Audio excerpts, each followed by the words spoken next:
को भी। आणि सखी सावित्री समिती जी आहे ही प्रत्येक शाळामध्ये तातडीने त्या ठिकाणी त्याचं काम सुरू करण्याचे आदेश दिलेले होते. आता सुद्धा मला त्या शाळांमध्ये ही समिती झाली की नाही याच्याबद्दलची माहिती ह्या रिपोर्टमध्ये लिहिलेली नाही, परंतु आम्ही सगळे डेप्युटी डायरेक्टरसुद्धा ऑनलाईन आहेत. शेवटी मुलींची सेफ्टी हा पहिला विषय असतो आणि त्याच्यामुळे हे आदेश दिल्यानंतर सुद्धा जर अशा समित्या स्थापन झालेल्या नसतील आणि त्याचा परिणाम जर मुलींवर होणार असेल तर त्या ब्लॉक एज्युकेशन ऑफिसरवर तातडीने कारवाई करण्याचे आदेश हे मी आजच्या आज दिलेले आहेत. असे प्रसंग पुन्हा घडू नयेत म्हणून आज आम्ही काही चर्चा करतोय. त्याच्यामध्ये महत्त्वाचं जे आहे ते मी आपल्याला सांगितलं की सखी सावित्री समिती जर प्रत्येक शाळेमध्ये स्थापन झाली तर मुलींना एक दिलासा मिळू शकतो.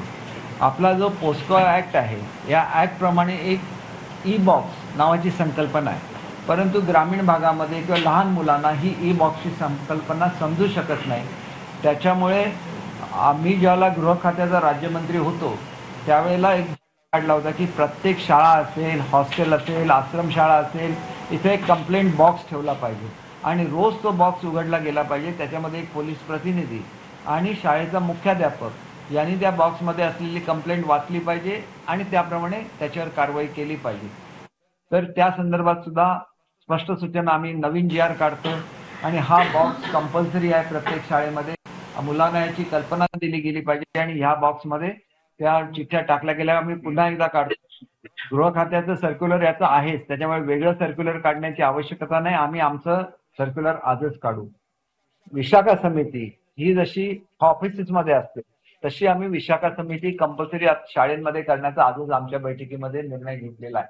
आणि त्याच्यामुळे मोठ्या ज्या मुली असतील साधारण 10वी मधल्या, 9वी मधल्या किंवा ज्युनियर कॉलेजमध्ये 11वी 12वीच्या मुली यांची एक विशाखा समिती असेल.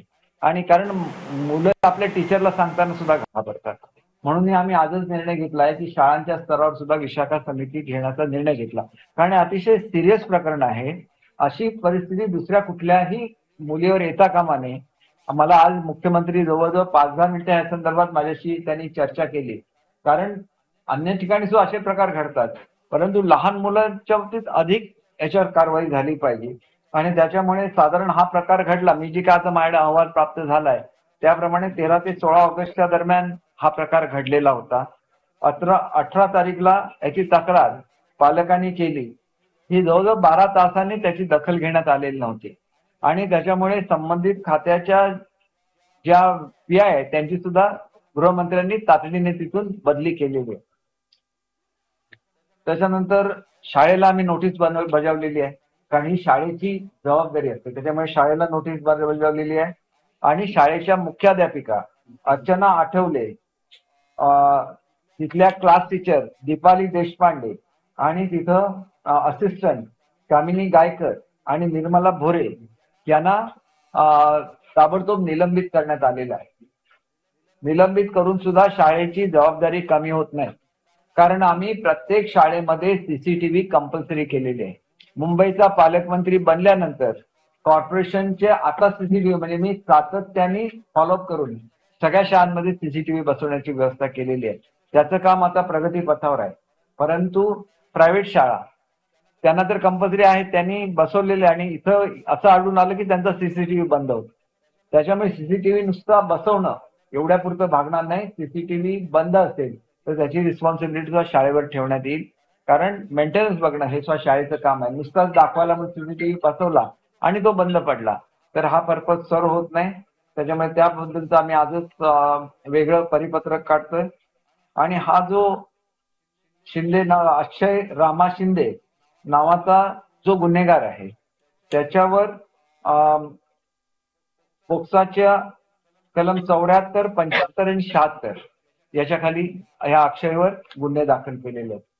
तर याला कडकात कडक शिक्षा व्हावी म्हणून फास्ट ट्रॅक मध्ये ही केस नेण्याच्या संदर्भात आजच मी आदरणीय उपमुख्यमंत्री महोदयांशी बोलेन.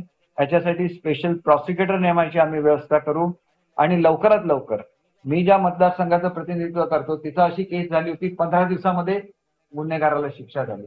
एवढी फास्ट जर शिक्षा झाली तर मग लोकांमध्ये सुद्धा एक वेगळं वातावरण निर्माण होऊ शकतं.